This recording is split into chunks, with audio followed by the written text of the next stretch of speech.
every spring the TXMI 5280 class, Retail Entrepreneurship, it's offered, and from start to finish, we get the vendors, we get everything ready. We have a merchandising team, an advertising team, a buying team, and a management team. The purpose is for us, we're all interested in running our own businesses or working for a entrepreneurial venture in the future, and so we're really getting to see from start to finish how that is, how it works, and it's just a great learning experience.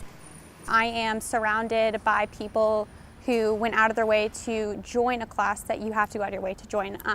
So these are people like myself that are ambitious and have dreams and are considering entrepreneurship, whether it's just for the class and for the experience or to take it on as a potential career. It's a safe place for all of us where it's okay to fail and it's okay to just throw your big ideas out there and see how you can manage it. It's definitely a unique concept, and with the hoops we've had to dive through to get this cart up and running, it can only be on campus and we can't really sell UGA stuff. So it's truly nothing on campus.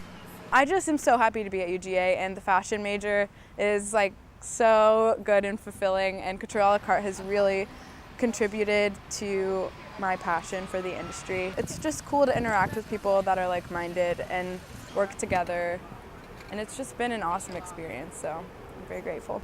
We just are so excited about the selling season and just want to, as many people that can to walk by and see it and find something that they love.